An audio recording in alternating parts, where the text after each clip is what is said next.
a corner of her room. It was in early autumn, just 2 weeks after Mina and I officially started dating, that I first became aware of the existence of that thing. That day, after spending the afternoon window shopping at a suburban shopping mall and having a late lunch together in the food district, we were driving around there in my car for a while. We were listening to the pleasant background music playing in the car and enjoying our casual conversation. I don't mean that we were having fun, but it was more like I was talking one-sidedly and she was just responding to my words. Mina was the type of person who was rather a mute person. It was one evening about a month ago that Mina and I met. Walking along a stone bridge on my way home from work, I saw a woman lying on the side of the railing under a streetlight. It was Mina.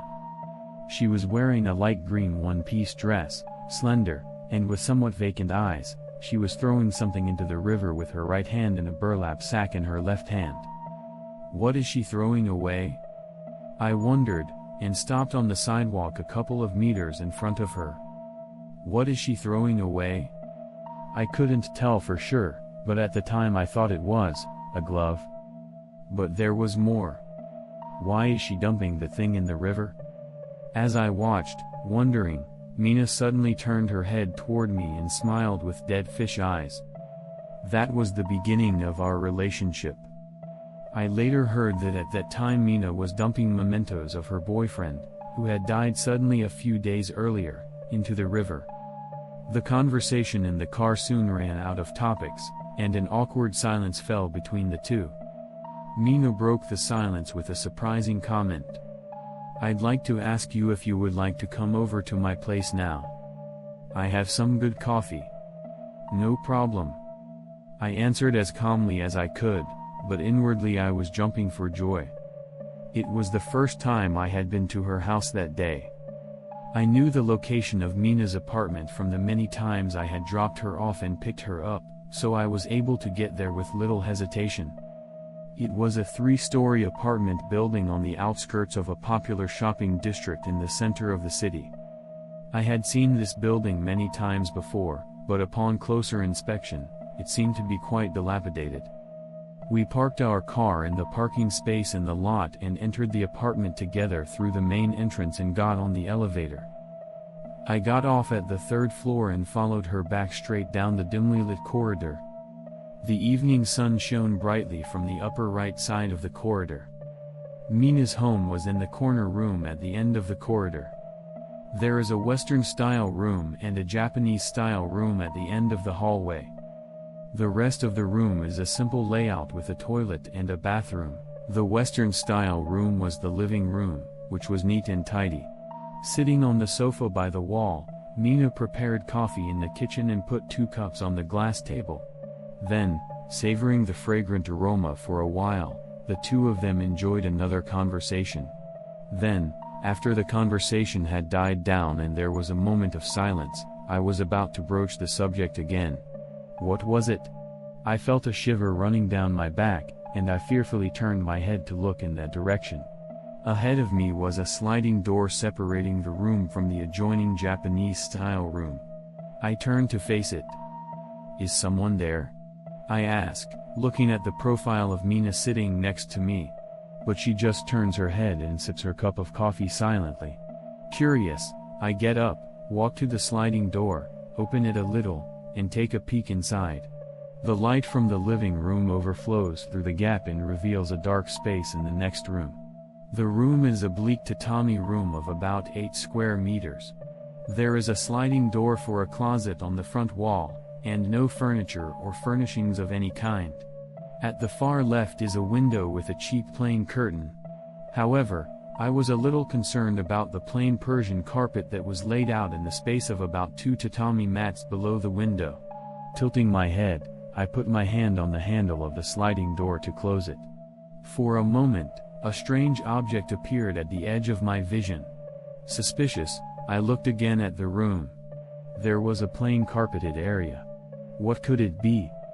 A shadow in the shape of a 4-legged animal silhouette could be seen standing there. A dog. A dog. I thought, but it quickly vanished. Do you want something to eat? I heard Mina's voice suddenly from behind me, which startled me, and I hurriedly closed the sliding door, saying, "Yes, I might be a little hungry." After eating pizza together at the dining table in the living room, I was allowed to take a light shower. Then I lay down on the futon that Mina had laid out in the middle of the Japanese-style room next door. Mina seemed to be changing into her loungewear and removing her makeup for a while, but when she came into the room, she lay down next to me and snuggled up to me like a kitten.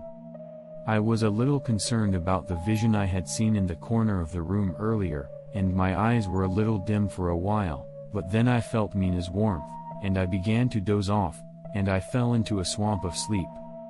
I'm not sure how much time has passed since then. I was awakened by a faint whispering voice. I looked to the side and saw that the bed next to mine was empty. It was in a corner of the room. Around where the carpet was laid out. It was too dark to see clearly, but I could vaguely make out the back of someone who looked like Mina. It seems that she is sitting in the middle of the room, whispering to something in the corner. I listen carefully.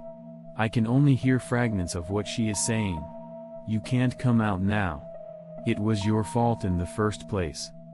Mina is talking to the someone as if she were admonishing a child. The soft moonlight leaking through the gap in the curtains hanging in the back window made it obvious what was going on. Then, I felt a jolt of surprise. Through Mina's back, a man's vague, white face is glimpsed and hidden. Who is he?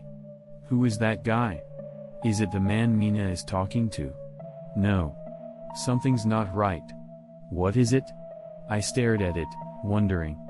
And as soon as I recognized the figure, I instantly felt a chill run down my spine, and my heart began to beat wildly like a fast bell. The man was completely naked, and he was standing on all four legs. There are painful welts all over his body. His mouth is gagged, and a collar with a chain around his neck. Furthermore, there is a chain around his neck.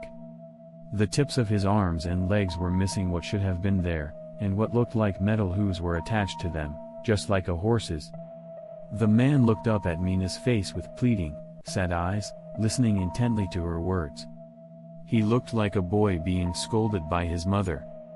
After a while, Mina stood up slowly.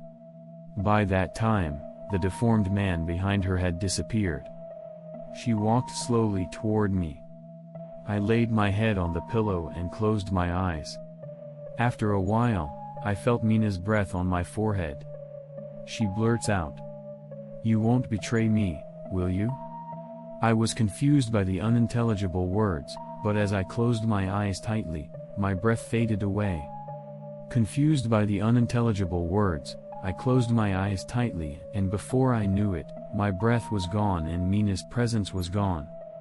The next day was also a vacation, but I had errands to run in the morning, so I was up and ready to go by a little after 6 a.m. In the living room kitchen, Mina seemed to be preparing breakfast. I finished getting dressed in the Japanese-style room, and for a moment, a plain carpet in one corner entered my field of vision. I walked up to it, which was a mismatch for a tatami room. Then I slowly rolled up the edges and peeked inside. Then I let out a small scream. The surface of the tatami hidden under the carpet. There was a black stain like a rusty red iron. Depending on how you look at it, the stain looks like the face of a man in pain. I felt as if I had seen something wrong, and immediately put the carpet back. That's when it happened. That chill runs down my spine again. I involuntarily turn around and look. Ahead of me was the sliding door to the closet. I slowly approached it and nervously put my hand on the handle. Then, I heard a voice saying, "Dinner is ready." I turned around in a hurry and replied, "Okay," and left the Japanese-style room. Then I was eating breakfast with Mina at the glass table in front of the sofa in the living room.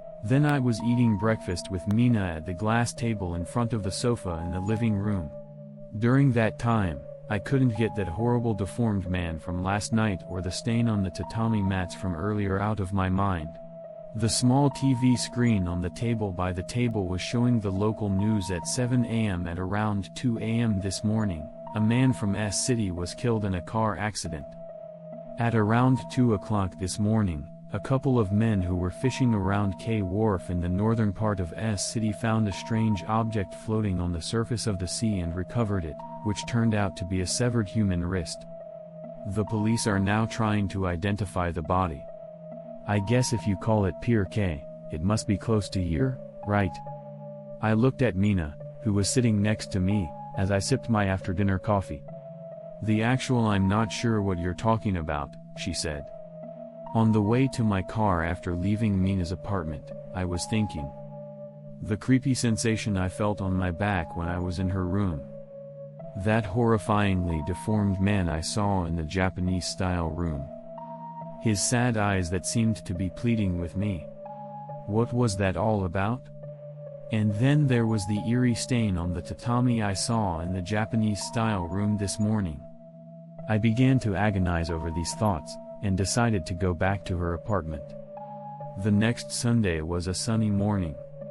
After Mina and I had lunch at an Italian restaurant near her apartment, we enjoyed window shopping while walking together along the sidewalks of the shopping district. Since it was a holiday, many families and couples passed each other on the sidewalk. I was casually glancing at a young woman in a miniskirt approaching from the front when I felt a sharp pain in my side. A sharp pain shot up my side. Ouch.